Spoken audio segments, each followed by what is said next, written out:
Please give an energetic and warm welcome to the one and only Richa Anirudh.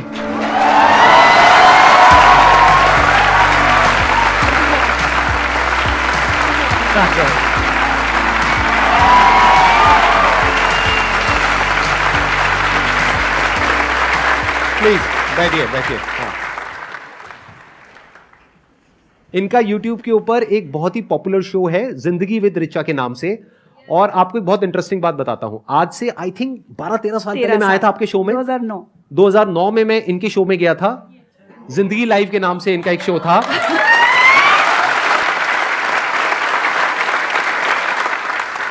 इससे पहले कि audience आपसे कुछ क्वेश्चंस पूछे, मैं आपसे जानना चाहूंगा कि ये जो पूरी आपकी जर्नी है, अगर उसके बारे में आप थोड़ा सा बताएं मेरे को कि शुरुआत कहां से हुई और कहां से आपके अंदर ये इंस्पिरेशन आई कि जर्नलिज्म में रहने के बावजूद भी मुझे कुछ पॉजिटिव करना है।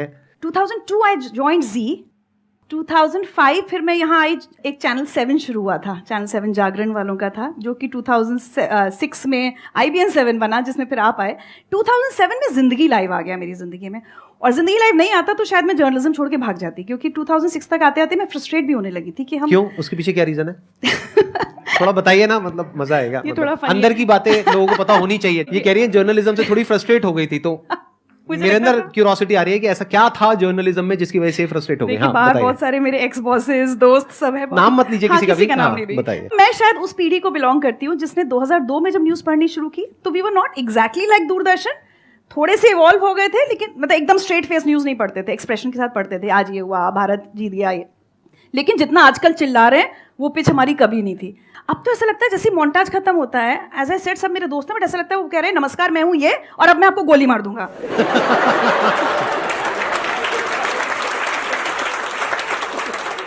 लेकिन मैं ये कह सकती हूँ कि हम वो गुनहगार हैं जहां से इसकी शुरुआत हुई थी। हमारे टाइम पे वो सांप बिच्छू वाली स्टोरीज नहीं चलती थी, यहाँ बिच्छू, और या फिर प्रिंस गड्ढे में गिरा है वाली स्टोरी सबको याद होगी ना।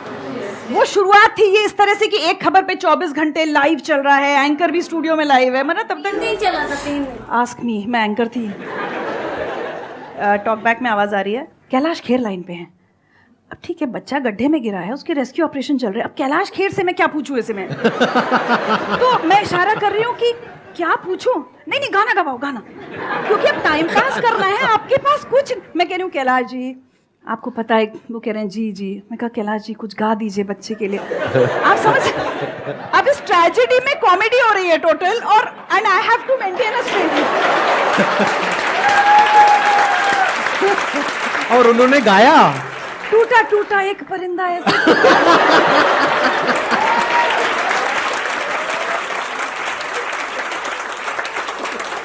ये वो फेज था जब ये, ठीक है, आज जो गिरे हैं इसकी शुरुआत हमारे टाइम हो गई थी। आज गिरे हैं मतलब थोड़ा एक्सप्लेन करना चाहेंगे? Can you please elaborate? आप तो कितना चिल्ला रहे हैं। सो 2014 मुझे एक चैनल ने वापस बुलाया न्यूज पढ़ने, तो मुझे लगा भी कि क्या मैं अभी रेलेवेंट हूँ न्यूज की इंडस्ट्री में। तो उन्होंने कहा नहीं आप न्यूज पढ़िए, आपने इतने साल पढ़ी है। तो हम गए वापस। एक साल बाद जब वो कॉन्ट्रैक्ट रिन्यू होने का टाइम आया ना, मैंने कहा मुझे नहीं करना रिन्यू, क्योंकि मुझे समझ में आ गया कि मैं नहीं कर सकती अब ये। जहां आपकी ब्रीफिंग ही सिर्फ ये है कि आपको 2 गेस्ट को लड़वाना है, 2 को या 4 को, सोल्यूशन नहीं निकालना है, उन गेस्ट को आपस में लड़ना चाहिए और किसी तरह से भड़काना है। हाँ। एक बार तो कुछ हुआ, मैंने कहा मैम ये क्या कर दिया आपने? मैंने कहा क्या कर दिया, कितना अच्छा से बात हो गई, सुलह थोड़ी करानी थी ना।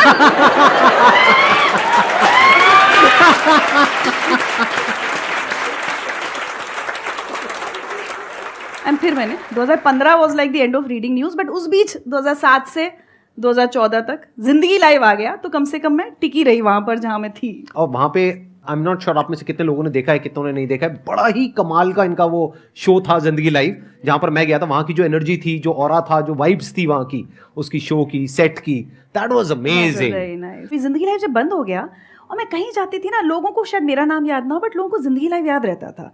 तो मुझे बड़ा अच्छा। और एक और फनी चीज़ बताऊँ, कहीं जाऊँ, एक बार एयरपोर्ट पे हुआ कुछ, मेरे सामान का कुछ हुआ, तो वो CISF वाले का है, मेरी तरफ देख के कहते हैं मैडम आप तो वही हो ना जो बहुत रुलाती है टीवी पे। अब ना ये मुझे बहुत फ्रीक्वेंटली सुनने को मिलता है। अब आप मुझे बताइए, इसमें मैं इसको एज कॉम्प्लीमेंट लूँ कि जी सर थैंक यू? नहीं, तो मैं कई बार लोगों को सॉरी बोल देती हूँ कि जी मैं वही हूँ, आई एम सॉरी, क्योंकि आप मतलब पीपल थिंक वो मुझे कॉम्प्लीमेंट करके मैम आपने बहुत रुलाया है। हाँ। मेरे लिए धर्म संकट है कि मैं इसको अच्छे से लूँ या बुरे में लूँ कि बहुत रुलाया है मैंने लोगों को।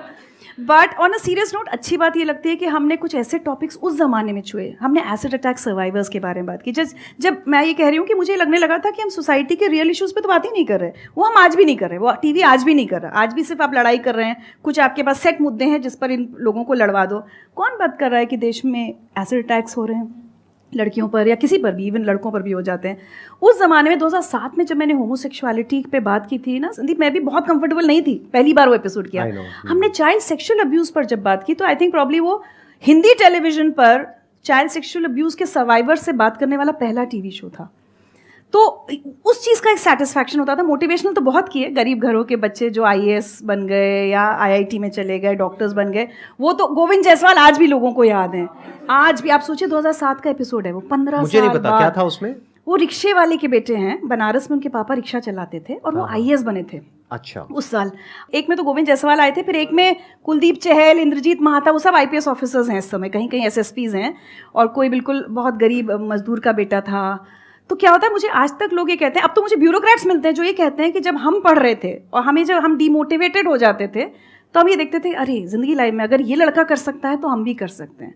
तो एक वो मोटिवेशनल पार्ट भी किया और एक social awareness about acid attack, child sexual abuse, homosexuality, ये सब भी हमने बहुत काम किया। काफ़ी ऐसे शोज होते थे जहाँ पे आपकी आंखों से आंसू गिरते थे, आप रोते थे, तो क्या वो एक्चुअल था? हाँ, बिल्कुल बिल्कुल बिल्कुल। नहीं, हमें ग्लिसरीन नहीं मिलती थी। मैं मतलब सीरियसली पूछ रहा हूँ, ऑन अ सीरियस नोट, मतलब वो क्या होता था? मतलब आप इन्वॉल्व हो जाते थे मतलब उस कॉन्वर्सेशन में या उनकी स्टोरी में? हाँ, मतलब मुझे ऐसा लगता है एज एन इंटरव्यूअर आप तभी इंटरव्यू कर सकते हो जब आप ये महसूस कर पाओ। इनफैक्ट कई बार ये मेरे लिए ना ट्रॉमेटिक भी हुआ है कि अच्छा। मैं कई बार उन गेस्ट को बहुत बहुत दिन भूल नहीं पाती थी। बहुत सारे गेस्ट के साथ हम लोग लगातार टच में भी रहते थे। तो बस वही, अगर कोई मेरे सामने कोई मदर बैठी है तो मैं ये सोच अपने आप को एज अ मदर कि भाई मेरी भी एक बेटी है, ये हो सकता है। तो मुझे ऐसा लगता है कि हम बहुत डिटैच होकर ना कभी जर्नलिज्म कर नहीं सकते। बट मैंने इसका उल्टा देखा है, प्लीज करेक्ट मी, मैंने ये देखा है कि मतलब बड़े कोल्ड होते हैं कि मतलब कोई किसी के साथ में कुछ हो रहा है उनको फर्क ही नहीं पड़ रहा, उनको अपनी न्यूज से पढ़िए। ऐसा हमने मूवीज में भी देखा है, जिस तरह से दिखाते हैं, और एक्चुअल में रिपोर्टिंग में भी हमने देखा है। मेरे साथ तो आपके साथ ऐसा नहीं होता था? नहीं, इनफैक्ट जब न्यूज भी पढ़ती थी तब भी नहीं होता था। शायद इसीलिए कहते हैं ना, यूनिवर्स में आप जो एनर्जी दो वही आप अट्रैक्ट करते हो। मैं एज अ जब एंकर थी ना तो मुझे कई बार कह दिया जाता था, अरे एंकर हो, बिल्कुल फ्लैट होके पढ़ जाओ खबर। जब आरुषि मर्डर केस हुआ था या निठारी कांड हुआ था, उस जमाने में मतलब मैं कई बार कैमरा से मुझे हटाना पड़ता था कि भाई कुछ विजुअल्स लगा दो, रिचा को हटाओ, क्योंकि रिचा के आंसू टप टप टप बह रहे होते थे। तो मैं कहती थी कि भाई जर्नलिज्म तो one part of my life है ना, मैं अपनी इंसानियत कैसे भूल जाऊँ? मेरी भी एक छोटी बेटी है, मैं ये देख रही हूँ क्या हो रहा है।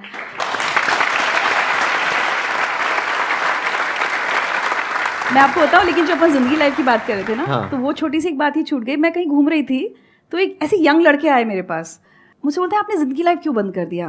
तो मैंने कहा वो तो बंद हो गया। फिर मैंने ऐसे पूछा, अच्छा बताओ मैं यूट्यूब पे शो लाऊंगी तो देखोगे? तो बोलते हैं अभी भी मैम क्लिप्स जो यूट्यूब पे डली हैं, हमने कभी डाली नहीं, ऑफिशियली न्यूज़ चैनल्स तो डालते नहीं थे उस जमाने। बोले अभी भी वहीं देखते हैं, तो आप शो बनाओ।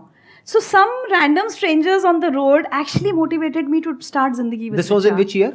हमने 2018 में शुरू किया ना, तो 17 के एंड तक आके मुझे वो वाइब्स मिलने लगी थी कि आप शो वापस लाइए। तो हमने जिंदगी लाइव नहीं लाए क्योंकि मुझे लगा कल को नाम का कॉपीराइट का इशू ना हो जाए। और आप बिलीव करेंगे, जो टीम IBN 7 में मेरे साथ काम करती थी, मैंने सबसे कहा भाई अब लोग कह रहे हैं ला सकते हैं कि रिस्क ली जाए, पैसे वैसे नहीं है।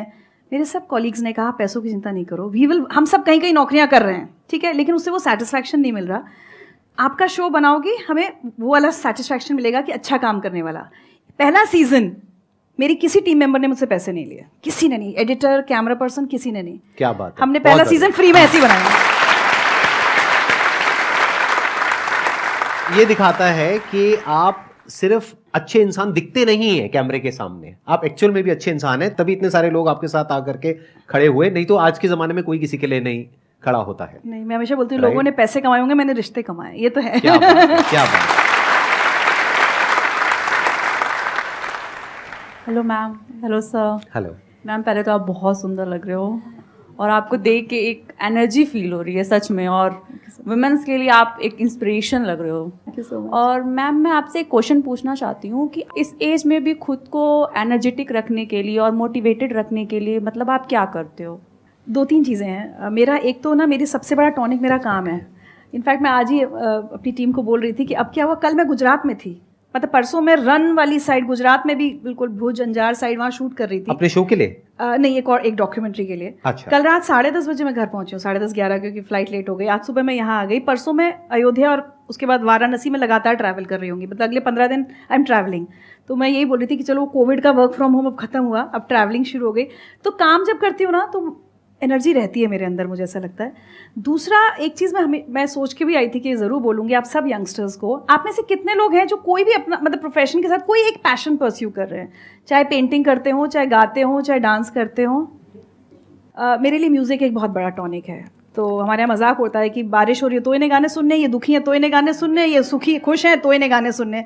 कोई भी एक चीज़ आपकी लाइफ में अगर अपना पैशन है ना, कुछ अगर बचपन में कुछ करते थे उसको छोड़ना नहीं चाहिए। तो वो मुझे लगता है म्यूज़िक मुझे बहुत एनर्जी देता है। Whenever I am low I try and listen to music. किस तरह के गाने सुनते हैं आप?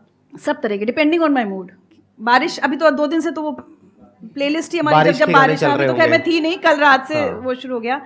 मुझे मेरा पर्सनल फेवरेट एक नीरज आर्या का पंचरंग, पता नहीं कितने लोगों ने सुना है, मत कर माया को आएंगे। मुझे स्पिरिचुअल सूफी ये सब ज़्यादा अच्छा लगता है। एक और चीज़ जो आज की जनरेशन के इसके लिए मुझे थोड़ा दुख होता है कि जो मिस आउट कर रहे हैं आप लोग, क्लासिकल म्यूजिक मुझे नहीं लगता, हिंदुस्तानी क्लासिकल बहुत लोग सुनते हैं, वो मुझे मैं सुनता हूँ, मैं काफ़ी सुनता हूँ। Thank you. तो मैंने अपनी बेटी को इनफैक्ट बहुत बचपन से इसलिए शास्त्रीय संगीत सिखाया था कि मुझे लगता है इस जनरेशन में नहीं तो खत्म हो जाएगा हमारा। तो आप गाते भी हैं? मैं नहीं, मेरी बेटी गाती है, she is a classical vocalist, उसने शुभा मुदगल जी से भी सीखा इनफैक्ट। तो कुछ एक चीज़ मुझे लगता है कि संगीत, और जो संगीत हम आजकल सुन रहे हैं वो नहीं, एक्चुअली कभी कोशिश कीजिए, चाहे अपने आप को सिर्फ एक दवाई की तरह ना फोर्स कीजिए। पंडित रविशंकर का सितार, बिस्मिल्लाह खां साहब की शहनाई, कोई हरी जी की बांसुरी, इतना यूट्यूब देखते हो ना दिन भर, डिसाइड कर लो सोने से पहले। मैं आपको सही बता रही हूँ, मैं उन रैपर्स के नाम नहीं लूँगी या कुछ भी नहीं, मैं किसी को क्रिटिसाइज़ नहीं कर रही, बट आप उनको भी सुनो, बट मैं कहती हूँ उसमें इतना सा अपना भी डाल लो यार, खत्म हो जाएगा नहीं तो अपना संगीत, सुनने वाले नहीं होंगे अगर, है ना। तो सोने से पहले 5 मिनट, ये भी एक मेडिटेशन है। आप हरी जी की बांसुरी कभी सुन के देखो ना, 5 मिनट में नींद आ जाए ना आपको, मेरी गारंटी। लेकिन हमने उस संगीत को कभी वैल्यू नहीं दी, जिसके लिए विदेशी पागल हो रहे हैं। विदेशों में कॉन्सर्ट देखो हमारे क्लासिकल म्यूजिशियंस के, हमने छोड़ दिया उसको। लाइफ में कुछ अपने एंकर्स हमेशा फिक्स रखने चाहिए। काम की भागदौड़ में फैमिली इज इम्पॉर्टेंट, कोई आपके कनेक्शंस, कोई आपके फ्रेंड्स, इतना मत दुनिया के उसमें, बिल्कुल सोशल मीडिया हमने इतना ज़्यादा कर दिया कि हर समय हम फ़ोन पर हैं, we are not even talking to the person sitting next to us. वो कुछ चीज़ें हैं। मेरे लिए I am a early riser, जो कि अगेन आप लोगों की जनरेशन के लिए तो शायद 10 बजे अर्ली मॉर्निंग होता होगा, मैं सुबह 5 बजे उठती हूँ। मैम आपने अनु कुमारी मैम का इंटरव्यू लिया है, तो मैम मेरा भी सपना है, मैं भी प्रिपरेशन कर रही हूँ IAS की, कि आप मेरा इंटरव्यू लो। क्या बात है, सिलेक्ट हो जाओ फिर करेंगे। तो मैम मैं ये पूछना चाह रही हूँ, जैसे मैम लड़कियों के लिए होता है ज़्यादा बोलती हैं, तो कितना बोलती है, तो आप तो जर्नलिस्ट हो तो मैम ऐसा होता है कि अगर ऐसी फील्ड है, बोलना पड़ता है, जाना पड़ता है, तो आपके भी ऑब्स्टेकल्स आए होंगे बहुत, आपको भी लोग ऐसे बोला करते थे? देखो फैमिली में ना मैंने एक बार एक मेडिटेशन कैंप में बड़ी अच्छी चीज़ सीखी थी कि ये करना घर जाके सब लोग, एक्सरसाइज हो सकता है आपने कहीं सिखाई भी हो।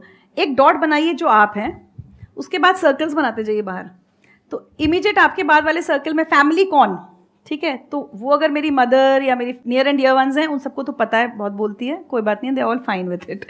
उसके बाद रिश्तेदार क्या बोलते हैं, उनकी ना एक लेवल के बाद चिंता करनी बंद करनी पड़ेगी। मैं बहुत छोटी थी तब से थोड़ी क्रांतिकारी रही हूँ, तो हम तो बहुत करते थे सब, मतलब हमारी बुआ लोग कहती थी दादा की नाक कटा देगी लड़की क्योंकि मैं ना किसी बात पे भी कहती थी लड़का ऐसे करेगा तो मैं ऐसे कर दूंगी। जब बच्चे थे, मतलब 9-10th में रहे होंगे, एक बार मैंने अपने पापा से कहा कि अगर आपने ऐसे किया ना कि लड़के वाले आ रहे हैं, जाओ बेटा चाय लेके आओ, तो मैं उनके ऊपर चाय गिरा दूंगी फिर मैंने एक बार अपने फादर से कहा अगर आपने दहेज दिया मेरी शादी में तो मैं शादी नहीं करूंगी। तो I was considered a rebel since childhood. तो सबसे ज़्यादा टेंशन मेरी बुआओं को रहता था कि ये हमारे भाई की नाक कटाएगी एक दिन सोसाइटी में बड़े होके। थैंकफुली वो नहीं हुआ। तो ज़्यादा चिंता कर, सबसे बड़ा रोग क्या कहेंगे लोग, तो मैंने बहुत ज़्यादा चिंता ना कभी सीरियसली की नहीं लोगों की कि कोई क्या कह रहा है। I have to live my life my way. मैं जो बोल रही हूँ जिसको सुनना अच्छा लग रहा है सुन ले, नहीं सुन। मैं तो कई बार ट्विटर पे लिख देती हूँ लोगों को, भाई नहीं पसंद आ रहा तो अनफॉलो करो मुझे। मैं कहने तो आई नहीं थी कि फॉलो करो ना, मैं फॉलोअर्स के चक्कर में पड़ती हूँ। सो ज़्यादा चिंता कभी नहीं करनी चाहिए। ये तय है कि आप जितना आगे बढ़ेंगी आपको खींचने वाले रहेंगे। जब आप अपनी मंजिल पे पहुंच जाएंगी तब बहुत सारे ऐसे रिश्तेदार आ जाएंगे जिनको आपने जिंदगी में देखा भी नहीं था। Success is relative, more the success. ये कोट ना मुझे बहुत पसंद है, success is relative, more the success more the relatives. और जब तक आप अपनी मंजिल पे पहुंच नहीं जाएंगे, वही रिश्तेदार आपकी टांग खींचने भी आएंगे। तो आपको डिसाइड करना है। मैंने तो क्या क्या नहीं सुना, मतलब मैं तो अब यहाँ कहना भी नहीं चाहती, मेरे बारे में कितना बुरा बुरा नहीं बोला है, बट वही, आप किसको फैमिली मानते हो? So if your nearest and dearest family and your closest friends are convinced with what you are doing in life, उसके बियॉन्ड आपको चिंता करने की जरूरत नहीं है। आपकी लाइफ की क्या मिस्टेक है, एज ए मतलब कुछ रिकमेंड करें कि मतलब हम ना करें वो मिस्टेक? शादी।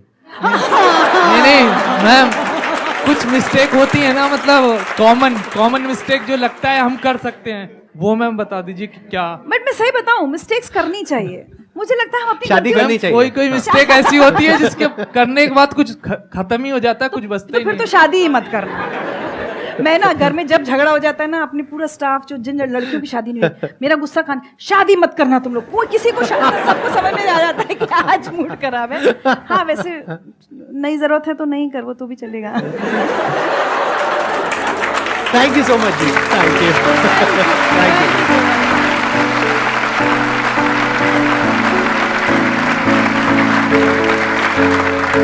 यू।